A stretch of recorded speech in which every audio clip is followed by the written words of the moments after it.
Hi, everyone. Hello, hello. Hi, everyone. Hello, hello, hello. And so we're on our, it's already April, right? April 2nd. It's hard to believe that we're 4 months after the new year, in the new year. And I just realized my earring is not there. I didn't put my other earring in. So let's start off this visioning of April with both earrings on. That would be a really good start. Um, so welcome. I am always really interested in life design. I work on my life all the time. Not in an obsessive way, just in keeping structure about how I think and what I want more of in my life, what I want less of, new skills I'm trying to gain, ways I want to develop myself. And so I want to just bring that all to you. And I learn a lot from the people around me. I get very influenced by people in terms of like, oh, how, and this is a really great thing to think about yourself is like with the people that are around me, um, which parts are you like, that is a super great quality. That is a super great discipline that they have. Or I really love that they do this thing for themselves on the daily. People are so inspiring. So just look around and see what inspires you in your world and amongst your people. So here's what my people are going to be telling you and your people, the inspirations that I've picked up along the way. And one is, yes, we're into the 4th month. There's a lot going on. It's hard to stay focused right now in the world and in society. And so let me just put that on the table. And this is not any kind of political discussion at all. It's just like it is hard, right? There's a lot going on. There's a lot going on always.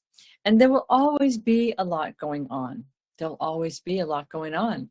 So part of being able to navigate yourself in these waters is to continue to work on your foundation and continue to work on your daily practices, to have times that you have deep reflection.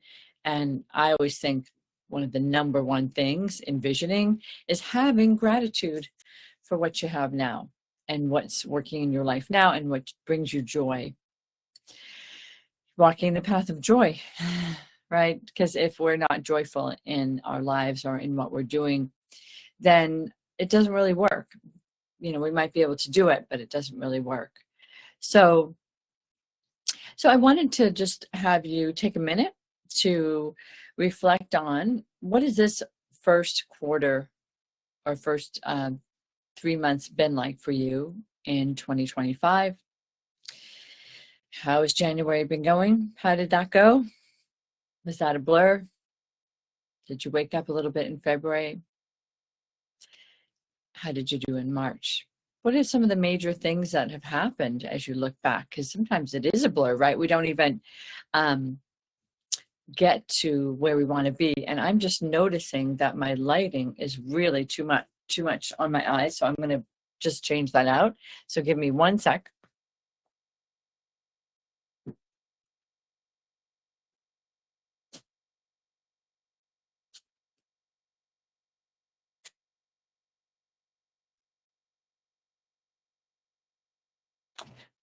Unless I'm going to wear sunglasses. So sometimes my lighting is bright in this room. That's better. Okay, so let's go back. So what was the first 3 months about for you? And I just want you to take a minute to think back. Close your eyes if you want. And notice what happened in January that was significant. Maybe it was just getting over the holidays. And what happened in February? And what happened in March? That was significant.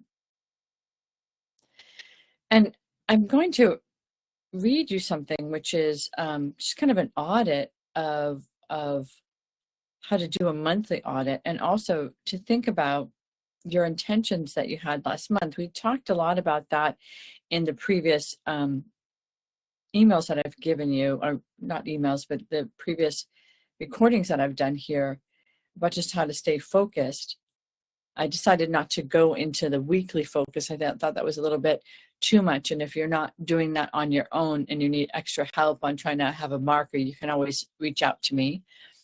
But if you think about what your intentions were for last month, what you're trying to accomplish, do you remember? And think about, like, right now as we're going into March, like, what are your intentions for this month? What would you like to do in this month that would help you feel like you're on track, that you're keeping on track with yourself, whatever your goals are for this year? So you can either pause the video, well, you can't really pause because I'm live, but if you're listening to it again, you can pause it and just write these things down. But I think it's important to, like, have intentions, and I'm going to write my intentions down after this conversation of what I'm really working on in March, and I'm going to send them to my accountability partner. But as you know, like, having monthly intentions is really different than having daily, weekly intentions. And so how you keep track of yourself on the daily is really important. So every day I am writing down, when I journal, what my plan is.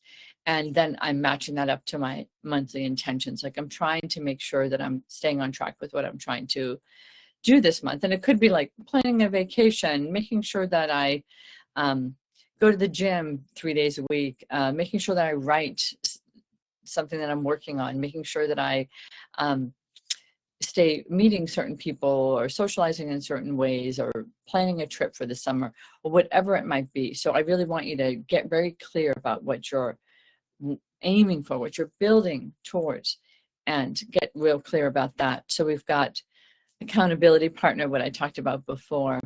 We've got your annual visions for yourself, breaking them down to monthly. And then we have the daily, weekly. So this is like really tracking yourself.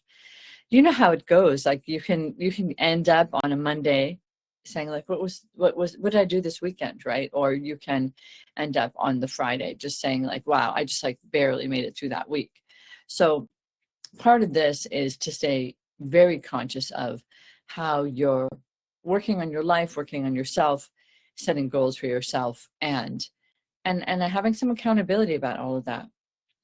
So March intentions, write them down. If you want to send them to me, send them to me. I'm going to send mine to my accountability partner, and you should have an accountability partner too. They keep you more accountable. You keep them accountable. And you can also talk in between about when you're struggling. That's the great thing about the accountability partner, right? You can have that voice that you might need that says, hey, you said you were going to do this, or great, you did it. So remember, celebrating the wins. But when we're looking behind at the last 3 months, I want you to also think about it, that you're looking for the good stuff too, not like you didn't do that and you didn't do that, but you're looking for the good stuff. Like, you're climbing a mountain here, trying to get to the top of a mountain, whatever mountain you decide. And then what you can do is look at, like, wow, I got through a lot of things. I got through the holidays. This is what happened in January. This is what threw me off at the end of the month. I didn't complete that, but I got back on track. I put that back on my intentions for February, and I started working on it some more. Or I decided once I started doing it, I wasn't really interested in that. So I shifted course and added something else to my intention list. It's whatever works for you, but it's also intentional that you're taking some time to think about your life. I know a lot of people that don't work on their lives, and I don't have judgment about that. It's fine, but fine for them to live however they want to live. Not everyone lives one way. We all know that. And part of being in this amazing, in creating amazing communities is having difference and accepting difference and tolerating difference, and also learning from difference. I think that's one of the most powerful parts of it. So, but I wanted to get to the audit. So in a monthly audit, we could have an audit of our month this month, if you can remember it. And I'm going to put this in the chat, but the monthly audit is evaluate 9 areas of your life. And you do this sort of looking at what your goals are.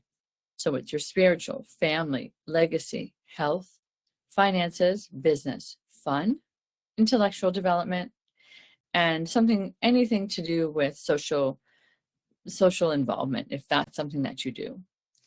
And ask yourself 6 questions that you can journal on, which is, what progress have I made? What actions are responsible for the progress? What did I neglect to do? What obstacles limited me? How will I stop these obstacles from stopping me over the next month? And how am I going to show up now that I know these things? So part of it is like, we can have habits, right? And those habits don't change unless we're very, very on top of them and aware of the habits. So it could be, let's see, should I reveal one of my habits? Maybe one of it is that I would imagine that at the end of a day that I'm going to go on a long walk, or I'm going to go to the gym, or I'm going to go for a swim.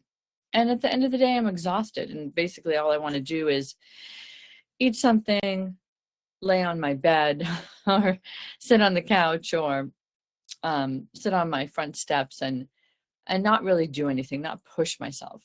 Okay, so if that's something that I'm going to do, I have to really, if I'm going to change the choice, like I'm going to get active, shrug the day off, and have some energy for the evening, then I'm going to have some oomph around that and really try to stick to that, right, at the end of the day, which actually, that means you're starting that thought at the beginning of the day. That's how I want to end the day, is I want to have some energy left for myself. But let's say something happened in the day, like sometimes I have crises that go on in the day. I'm sure you do too, whether it's from the electricity going off to, a client requires an extra meeting or something like that. And then I might be drained of that energy that I was saving for myself. So I sometimes accept that. I'm like, well, maybe I'll just do a gentle stretch, like yoga stretch before I go to bed, or I'll walk around the block, or I'll go sit in the park, or whatever it might be, or I won't, and I'll just accept that my energy is not there and I need to replenish myself. So changing course is fine. It's completely fine. But it is trying to overall change those habits. Like, I'm going to set this up that I'm just going to aim to do that walk, no matter what goes on, no matter how much energy I have, I'm going to do that. And I might shorten it then, but I'm going to just actually move my body because I've been sitting all day. That would be the healthier thing for me. And so I'm going to aim for that and keep encouraging myself for that and celebrate that I did that, and note that. And that is changing a habit, right? Not giving in to maybe not having the energy to do something. So when we're trying to change something in ourselves, we really have to trust ourselves, that we have to stay with ourselves and just stay with our process and what we learn about ourselves in the change. But we have to trust ourselves in that process, that we want change and change is going to occur, but we have to really be welcoming it in with open arms, like, come on, change. We don't know what way it's going to go, but we know we're behind it. We're behind it. We're pushing it. We're motivating ourselves in it, and that's the thing to consider. Trust yourself in the change. So remember, and I'm just going to keep repeating this, is that daily you should be having some kind of journal, dictation, or note taking on your phone, that you are writing your 5 gratitudes, that you're writing what your obstacles are for the day, and that you're also writing your plan. And if you get a chance to have a few times that you just reflect on to yourself or with yourself throughout the day, sometimes it's a meditation, sometimes it's a breath, sometimes it is just moving around, walking, listening to music, that you get into some kind of space where you step out of your day and you step back into yourself. That is so helpful to just reconnect with yourself. And it's not like, okay, what's my to-do list? It's like, how am I doing? And celebrating what you're able to accomplish. It's the small wins. And, sometimes, we might have these times in our life that we're in a chapter of life where we have a lot of spaciousness around being able to focus on ourselves. And sometimes we don't. We are taking care of other people. We are preoccupied with a house project. So we're a little thrown off because we don't know where anything is. We're moving, we're helping someone with something that actually makes it so that we have very little time for ourselves. So remember, these are things you need to adjust. You still can have your vision, your plan, your monthly plan, your daily plan, your weekly plan, your accountability partner, but you have to adjust your expectations for yourself and really consciously do that, and still be looking at, what is it that's about my life? Am I putting a part of my life on hold, or am I still developing some parts of myself and my world, even though I'm being a little bit more constricted at this time? So monthly audit, right? Looking back, looking at your successes, continuing to strive forward, encourage yourself, and remember, above all, that you're going to start working on that idea of trusting yourself in this change that you want. Habits are big, habits are small. So keep reflecting. All right, I'm here for you. I'm here for me. And let's see what April brings. Thinking of you all, and let me know if you need anything from me.